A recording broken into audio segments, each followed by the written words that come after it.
একটা দেশ যে যুগে যুগে আক্রমণের শিকার হয়েছে, একটা জাতি যারা হাজার বছর ধরে নিজেদের অস্তিত্বের জন্য লড়াই করেছে, সেই ভারত আজ শুধু আত্মরক্ষার জন্য নয়, বরং প্রয়োজন পড়লে শত্রুকে গুড়িয়ে দিতে প্রস্তুত।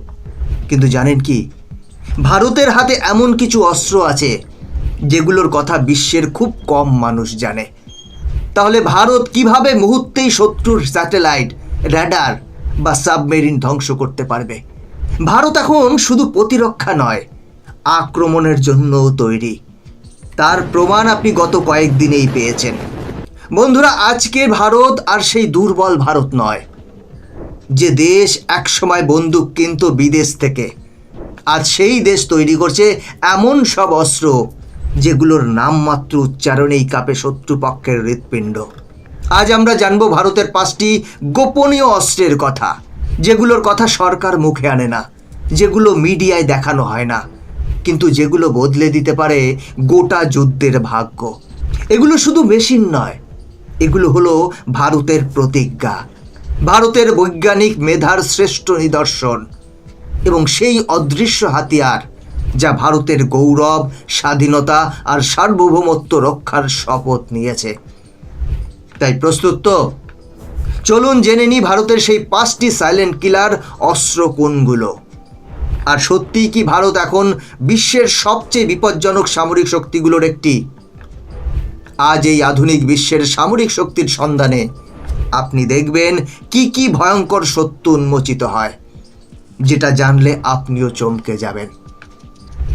বন্ধুরা, ভিডিওটা শুরু করার আগে আপনাদের কাছে একটি ছোট্ট অনুরোধ, ভিডিওটা লাইক করুন, চ্যানেলটিকে সাবস্ক্রাইব করে বেল আইকনটি প্রেস করে রাখুন, কারণ এটি আপনার জন্য 1 সেকেন্ডের কাজ, কিন্তু এতে আমাদের অনেকটা হেল্প হয়। তাই সাথে থাকুন। নমস্কার, আমি গৌতম আছি আপনাদের সাথে। খুবই ইন্টারেস্টিং একটি ভিডিও হতে চলেছে। তাহলে চলুন শুরু করা যাক। নাম্বার 5, স্মার্ট বম, নির্ভুল ও বুদ্ধিমান বোমা। আজকের যুদ্ধে শুধু শক্তিশালী বিস্ফোরণ নয়, দরকার নিখুঁত নিশানা। ডিআরডিও তৈরি করেছে এমন কিছু স্মার্ট বোমা যেগুলো জিপিএস ও লেজার গাইডেন্স প্রযুক্তিতে চালিত হয়, যা 30 থেকে 100 কিলোমিটার দূরের টার্গেটে একেবারে নিখুঁতভাবে আঘাত হানতে সক্ষম। এই বোমাগুলো মিরাজ 2000, সুখোই 30 MKI এবং তেজসের মতো যুদ্ধ বিমানে ব্যবহৃত হয়। 2019 সালের বালাকোট স্ট্রাইকে এমন প্রযুক্তির ব্যবহারের প্রমাণ পাওয়া গিয়েছিল, যেখানে শত্রুর ঘাঁটি নিমেষে ধ্বংস করে দেওয়া হয়েছে, কিন্তু আশপাশের সাধারণ মানুষের ক্ষতি হয়নি। 2024 সালে ভারতীয় বায়ুসেনা ডিআরডিওর তৈরি শতাধিক স্মার্ট বোমা হাতে পেয়েছে এবং 2025-এর মধ্যে তাদের লক্ষ্য প্রতি মিশনে 70% অস্ত্র হবে স্মার্ট ও গাইডেড। এটি ভারতের প্রযুক্তিগত অগ্রগতির জীবন্ত প্রমাণ। নাম্বার 4, নির্ভয় স্টিলথ ক্রুজ মিসাইল। নির্ভয় অর্থাৎ নির্ভীক, এটি ভারতের নিজস্ব তৈরি একটি স্টিলথ ক্রুজ মিসাইল, যার রেঞ্জ প্রায় 1000 কিলোমিটার পর্যন্ত। এটি এতটাই উঁচু দিয়ে উড়ে যায় যে শত্রুর র্যাডারে ধরা পড়ে না বললেই চলে। এর বিশেষত্ব হলো এটি পথ পরিবর্তন করতে পারে, মানে এটি পাহাড়, নদী বা শহরের চারপাশ দিয়ে ঘুরে ঘুরে নিজের টার্গেটে নিখুঁতভাবে আঘাত হানতে সক্ষম। এটি নিউক্লিয়ার ওয়ারহেড বহন করতেও সক্ষম, ফলে এর ধ্বংস ক্ষমতা ভয়াবহ। একবার লঞ্চ হলে একে মাঝপথে থামানো প্রায় অসম্ভব।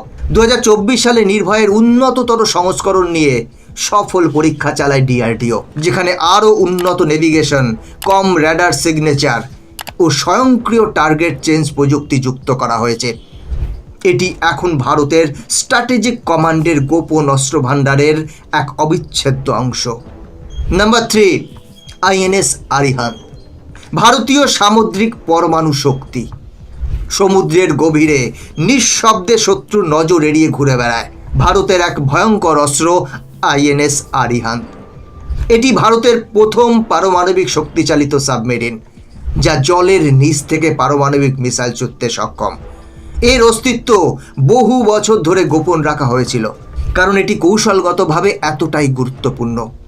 আইএনএস আরিহান্তের মাধ্যমে ভারত অর্জন করেছে নিউক্লিয়ার ট্রাড, অর্থাৎ স্থল, জল ও আকাশ 3 মাধ্যম থেকেই পারমাণবিক অস্ত্র চালাতে সক্ষম ভারত, যা বিশ্বের মাত্র হাতে গোনা কয়েকটি দেশের আছে। এই সাবমেরিনটি একটানা 70 দিন পর্যন্ত জলের নিচে থাকতে পারে এবং গভীর সমুদ্র থেকে K-15 ও K-4 মিসাইল লঞ্চ করতে সক্ষম, যেগুলোর রেঞ্জ যথাক্রমে 750 থেকে 3500 কিলোমিটার। 2022 সালে আরিহান্ত সফলভাবে K-15 submarine launch ballistic missile পরীক্ষা চালিয়েছে, যা ভারতের পারমাণবিক প্রতিরোধ নীতিকে আরও শক্তিশালী করেছে। এই নিঃশব্দ ঘাতক এখন ভারতের মহাসাগরীয় নিরাপত্তার রক্ষা কবচ। নাম্বার 2, A-SAT মহাকাশে ভারতীয় আধিপত্য। 2019 সালের 27 মার্চ সকাল 11টা ভারতীয় বিজ্ঞানীরা চালান এক ঐতিহাসিক অপারেশন মিশন শক্তি। মাত্র 3 মিনিটের মধ্যে ভারতীয় ক্ষেপণাস্ত্র পৃথিবীর কক্ষপথে থাকা একটি উপগ্রহ ধ্বংস করে দেয়। এটি ছিল A-SAT মানে অ্যান্টি স্যাটেলাইট ওয়েপন, একটি অত্যাধুনিক অস্ত্র যা মহাকাশে শত্রুর উপগ্রহকে ধ্বংস করতে সক্ষম। এই সাফল্যের মাধ্যমে ভারত নিজেদের স্থান শক্ত করেছে মহাকাশে আধিপত্যের জন্য এবং স্পেস সুপার পাওয়ার হিসেবে নিজেদের পরিচিতি তৈরি করেছে। এই প্রযুক্তি ভারতকে এমন এক ক্ষমতা দিয়েছে যার মাধ্যমে শত্রুর নজরদারি সিস্টেম বা জিপিএস সিস্টেম অকার্যকর করে ফেলা সম্ভব, এমনকি কোনো রক্তপাত ছাড়া। এই শক্তির মাধ্যমে ভারত এখন এমন একটি অবস্থানে পৌঁছেছে যেখানে কক্ষপথে থাকা উপগ্রহের ক্ষতি ভারতের শত্রুদের জন্য ভয়াবহ পরিণতি ডেকে আনতে পারে। নাম্বার 1, কালি ভারতের বৈদ্যুতিক অস্ত্র। 1980-র দশকে ভাবা অ্যাটমিক রিসার্চ সেন্টার এবং DRDO একত্রে তৈরি করেছিল এক অদ্ভুত কিন্তু বিপজ্জনক অস্ত্র কালি।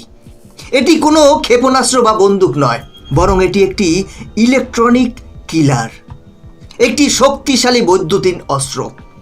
কালি অস্ত্রটি ইলেকট্রোম্যাগনেটিক পালস EMP তৈরি করে, যা শত্রুর র্যাডার, কমিউনিকেশন সিস্টেম এবং এমনকি স্যাটেলাইট সার্কিট নিমেষে পুড়িয়ে ধ্বংস করতে সক্ষম। এই প্রযুক্তি শত্রুর সমস্ত ইলেকট্রনিক ডিভাইস অকার্যকর করে ফেলতে পারে, যার ফলে শত্রু কোনো রেডিও, টেলিযোগাযোগ বা ইন্টারনেট সিস্টেম ব্যবহার করতে পারবে না, এমনকি জিপিএস সিগন্যালও অকেজ হয়ে যাবে। কালি 4000 অ্যাম্পিয়ার পর্যন্ত ক্ষমতা উৎপাদন করতে পারে এবং এটি 5 কিলোমিটার পর্যন্ত কার্যকর। 2003 সালে সফল পরীক্ষার পর থেকে এটি ভারতীয় সামরিক বাহিনীর একটি গোপন অস্ত্র হিসেবে ব্যবহার হচ্ছে। ধারণা করা হয় ভারত মহাকাশ ও বিমান প্রতিরক্ষা সিস্টেমে এটি ব্যবহারের জন্য প্রস্তুতি নিচ্ছে, যেখানে শত্রুর উপগ্রহ বা র্যাডার সিস্টেমকে এক ঝটকায় ধ্বংস করা সম্ভব। তবে এই অস্ত্র সম্পর্কে কোনো অফিসিয়াল ভিডিও বা ছবি নেই, যা এর গোপনীয়তা আরও বাড়িয়ে দেয় এবং ভারতকে মহাকাশ ও বৈদ্যুতিন যুদ্ধের ক্ষেত্রে আরও শক্তিশালী করে তোলে।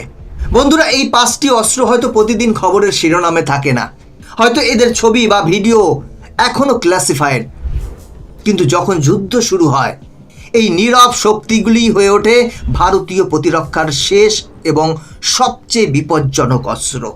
শত্রুরা হয়তো জানেই না ভারতের আসল শক্তি কী। তারা জানে আমাদের সেনা আছে, কিন্তু তারা জানে না আমরা কতটা প্রস্তুত। এই অস্ত্রগুলো ভারতের শুধু বিজ্ঞান নয়, বরং আত্মবিশ্বাস, কৌশল আর আত্মরক্ষার প্রতিজ্ঞার প্রতীক। আজকের ভারত যুদ্ধ চায় না, কিন্তু যদি চাপানো হয় তবে ভারত জানে কিভাবে জবাব দিতে হয়। বন্ধুরা, এর মধ্যে কোন অস্ত্রটি আপনার কাছে সব থেকে বিপজ্জনক বলে মনে হয়? কোন অস্ত্রটি শত্রুর রাতের ঘুম উড়িয়ে দিতে পারে? কমেন্ট করে জানাবেন। বন্ধুরা, আজকের ভিডিও এখানে শেষ করছি। এরকমই ইনফরমেটিভ ভিডিও দেখার জন্য চ্যানেলটিকে সাবস্ক্রাইব করে বেল আইকনটি প্রেস করে রাখুন। দেখা হচ্ছে পরবর্তী ভিডিওতে। জয় হিন্দ।